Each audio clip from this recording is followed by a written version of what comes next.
दोस्तों, हिंदू धर्म में रविवार के दिन का महत्व बद्धा होता है। इस दिन सूर्य को जल देने से जीवन के सभी कष्ट दूर होते हैं। माना जाता है, यदि आप रोज भगवान सूर्य को जल अर्पित नहीं कर सकते, तो रविवार के दिन एक लौट जल अर्पित जरूर करें। रविवार के दिन सूर्य देव की उपासना करने से बहुत ही ज्यादा शुभ फल प्राप्त होते हैं। साल भर सूर्य देव की कृपा प्राप्त होती है और व्यक्ति के जीवन में बहुत ही महत्वपूर्ण बदलाव होते हैं।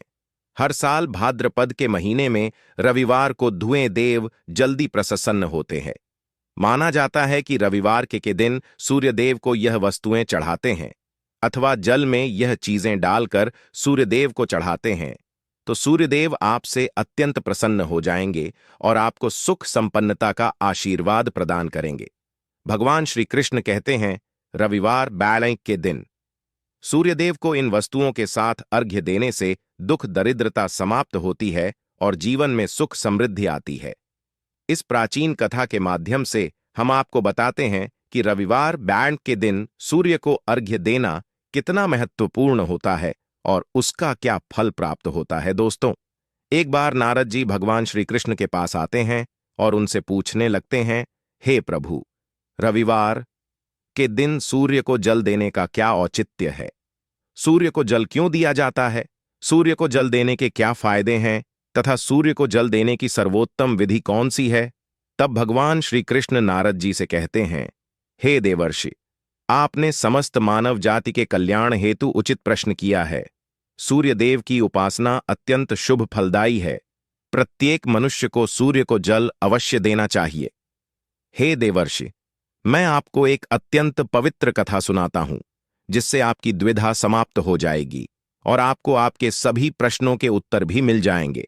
जो भी इस कथा का श्रवण करता है, उसे 100 वर्षों तक सूर्य को जल देने का फल प्राप्त होता है। इसीलिए आप इस कथा को ध्यान से पूरा जरूर सुने। दोस्तों, भगवान श्री कृष्ण ने सूर्य देव की महिमा का वर्णन करने के लिए नारद जी को एक अत्यंत पवित्र कथा सुनाई है। इस कथा में सूर्य को जल देने की सही विधि और अत्यंत शक्तिशाली सूर्यदेव के मंत्र के बारे में बताया है। इसीलिए आप सभी इस कथा को ध्यान से पूरा अवश्य सुने। इस कथा को सुनने मात्र से ही आपको सूर्य को जल देने का फल प्राप्त होता है। तो चलिए शुरू करते हैं। भगवान श्री कृष्ण कहते हैं, हे देवर्षि, प्राचीन काल की बात है। दक्षिण देश में एक अत्यंत प्राचीन शोभा ईमान नगरी थी।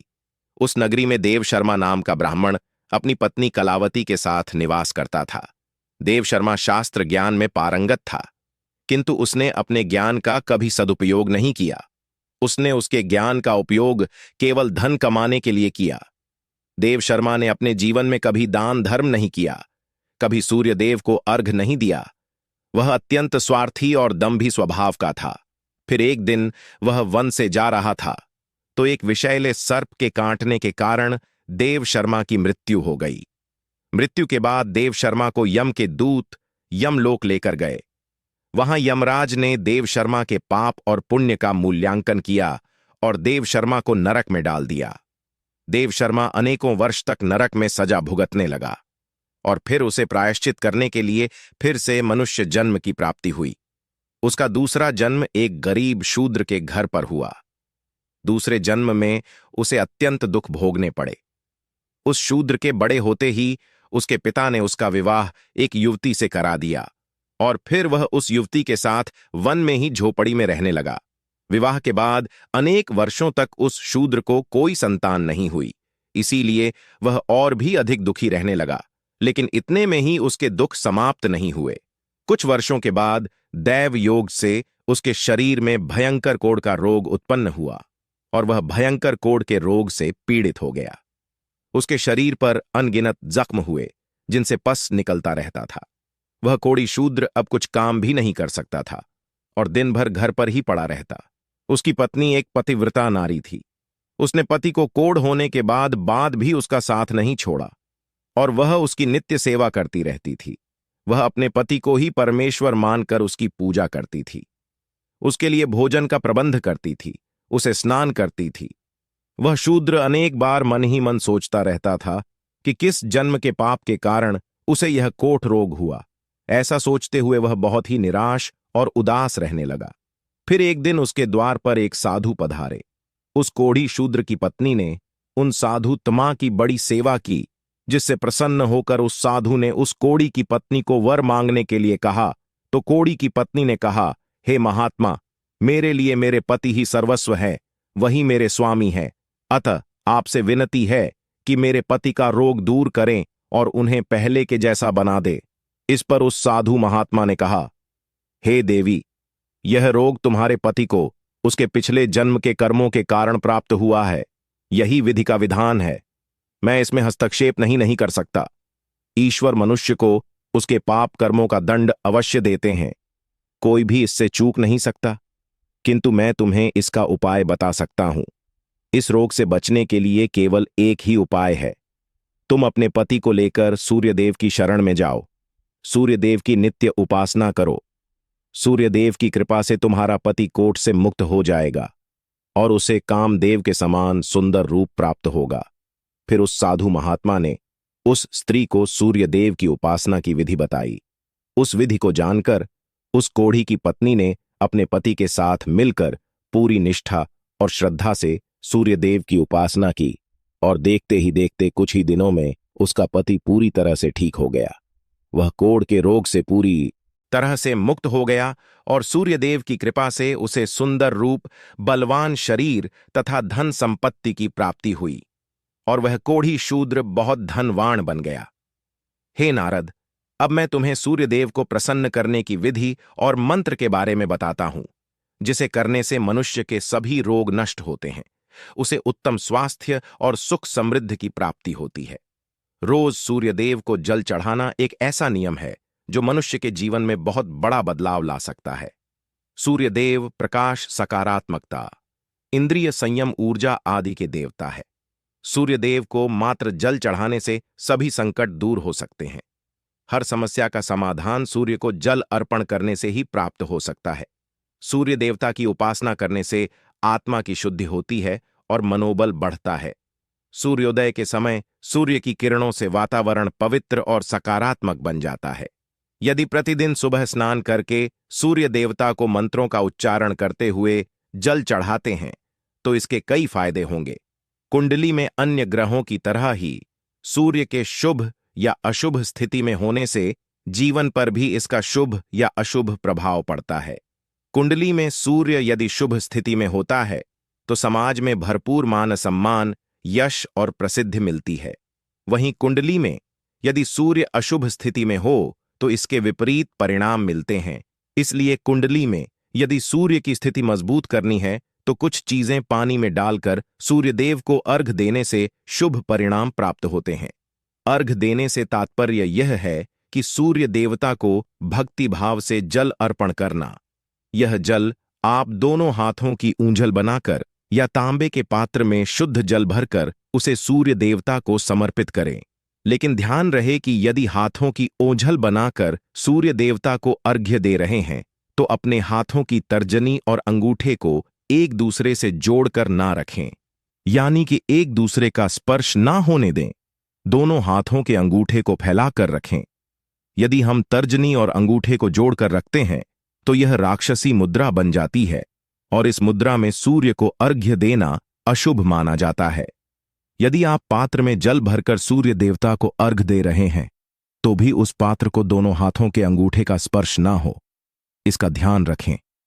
अर्घ देते समय अपने दोनों हाथों को ऊपर उठाकर पात्र को पकड़े और सिर झुकाकर रखें। सूर्य देवता को अर्घ हमेशा सूर्योदय के समय देना चाहिए। उगते हुए सूर्य की उपासना करना हमेशा ही शुभ होता है। सूर्योदय के 2 घंटे बाद अर्घ देने का कोई भी औचित्य नहीं होता है। यदि किसी कारणवश आप सूर्योदय के समय अर्घ ना दे सके तो 3 बार अर्घ देने के बजाय 4 बार अर्घ दें और सूर्य देवता से क्षमा मांग ले। इससे दोष कम हो जाता है। सूर्य को जल तांबे के पात्र में ही देना चाहिए।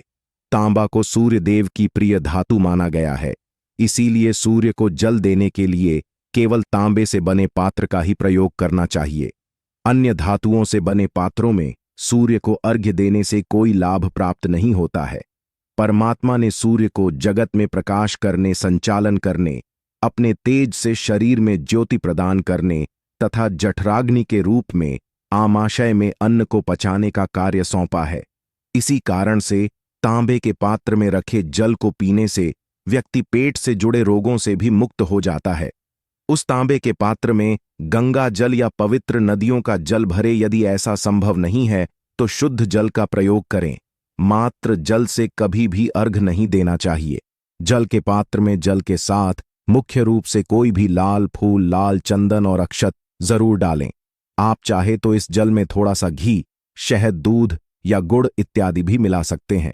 खासकर रविवार के दिन जल में कुमकुम, लाल फूल और अक्षय डालकर सूर्य देव को जल चढ़ाना चाहिए। सूर्य देव का लाल फूल और कुमकुम से ही सूर्य देव का स्वागत किया था। अगर आप भी सूर्य देव को इस प्रकार से अर्घ देंगे तो निश्चित है सूर्य देव आपकी मनोकामनाएं को पूर्ण करेंगे। सूर्य देव को अर्घ देने का सही समय तब होता है जब सूर्य लालिमा लिए हो, अर्थात जब प्रातःकाल में सूर्य लाल रंग दिखाई दे तो उस समय अर्घ्य देना सर्वश्रेष्ठ फल देता है। मित्रों, यदि सूर्य को अर्घ देने का संकल्प लिया है तो यह संकल्प कभी नहीं तोड़ना चाहिए। जितने दिनों का भी संकल्प लिया हो उतने दिन सूर्य को अर्घ्य अवश्य देना चाहिए। यदि आप संकल्प को पूरा नहीं कर सकते तो ऐसा संकल्प नहीं करना चाहिए, इससे सूर्य देव रुष्ट हो जाते हैं। भगवान श्री कृष्ण ने सूर्य देव को जल देने का मंत्र बताया है, जिसका उच्चारण अवश्य ही करना चाहिए। वह मंत्र इस प्रकार है। सूर्य को अर्घ्य देते समय मन ही मन ओम हराम ह्री ह्रसस सूर्याय नम इस मंत्र का उच्चारण करके सूर्य को जल देने से दरिद्रता का अंत होता है और व्यक्ति को सुख समृद्धि की प्राप्ति होती है। दोस्तों, सूर्य देव की महिमा अपरंपार है और प्रतिदिन ही हमें उनका आभार मानना चाहिए। परंतु शास्त्रों में मुख्य रूप से रविवार के दिन का महत्व अधिक होता है।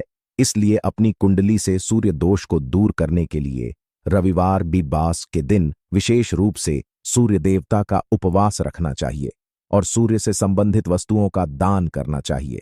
सूर्य देव से संबंधित वस्तुएं हैं तांबा, गेहूं, गुड़, चंदन तथा पीले रंग के वस्त्र आदि। इन वस्तुओं का रविवार के दिन दान करने से व्यक्ति के सभी दुखों का अंत होता है।